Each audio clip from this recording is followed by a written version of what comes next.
Hi, welcome to my YouTube channel, Professor R.J. Placone on Communication Excellence. Today I want to talk about communication and the Awestruck effect. I'm not talking politics. I'd like to talk about the world of sports, specifically Mike Tomlin and the Pittsburgh Steelers.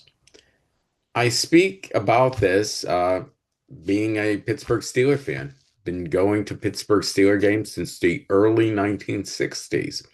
I saw some things this week that I've never seen before, and I'm trying to make sense of it because the Pittsburgh media and the Pittsburgh fan base is currently viewing Mike Tomlin one way, while the national media is viewing him in another way. So what happened? Well, this past weekend, the Buffalo Bills were playing in Pittsburgh. Buffalo took control of the game, and people started chanting, "Fire Mike Tomlin." Then the Pittsburgh Steeler anthem is the Styx song "Renegade." They usually play that in the fourth quarter as a way of getting the fans all revved up and to wave their terrible towels and to show their support for the team. But this time, fans started booing. That's never happened before. As my son-in-law, who's a native of California, said, booing renegade is a fireable offense. And at this point in Mike Tomlin's tenure of 19 years, most of the Pittsburgh media, the majority of Pittsburgh fans, think it's time to move on. The national media sees it very differently. You have Ian Rappaport of the NFL Network saying, even discussing firing Mike Tomlin is completely ridiculous. Others have said the Pittsburgh fan base is spoiled. They don't know how good they have it. Mike Tomlin's never had a losing season. That is correct.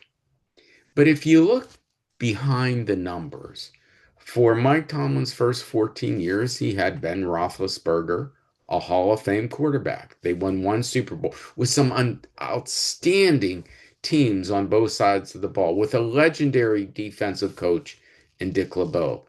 Many feel like those teams underperformed. The Pittsburgh Steelers have not won a playoff game in 8 years. The last four playoff games, they've been demolished out of the games in the first quarter. So some of the Pittsburgh media, they describe this as being mired in high-end mediocrity. And for a fan base that they share with New England, the most Lombardi trophies, it's not good enough. But why the difference? Why does the national media see Coach Tomlin one way and the Pittsburgh media and fans see him another way? I think it comes down to communication. He is a wordsmith. He paints pictures with words. If you're talking about a close game, he's going to say, well, there's a fine line between drinking wine and smashing grapes. He's going to talk about wanting volunteers, not hostages. In adversity situations, he's going to say, we don't blink. So he paints pictures with words. He uses a lot of metaphors. These things are directly related with charisma. People we find charismatic. People we find highly charismatic, we admire, and we may then be subject to the awestruck effect with them. We may not view them with the same emotions we view others. One way, we may not get as angry toward them. We may not use the same critical thinking skills to evaluate, well, what is their record? Is just 9-8 and 10-7, is that the be all and end all? Or can we go beneath those statistics? So in the national media, where they have snippets of Coach Tomlin, they hear a bit of his press conference, they read some of his quotes. You have that impact. You have that awestruck effect. But with the Pittsburgh media and the fan base that has heard some of the same thing for 19 years, it's starting to fall on deaf ears. In fact, people have become cynical. We can tire of communication. In one way, repetition is a powerful form of persuasion.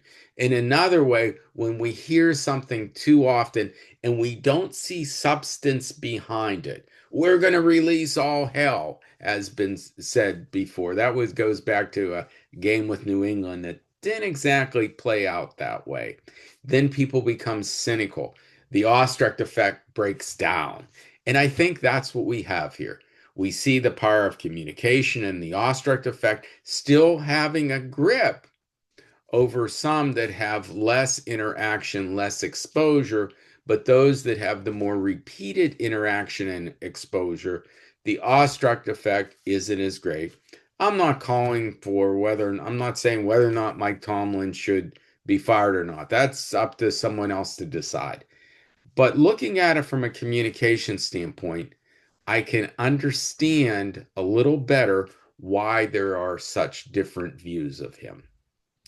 I hope you enjoyed this. I hope you have a great day. And if you like these videos, please, free subscription, Professor RJ Placone on Communication Excellence. Thank you.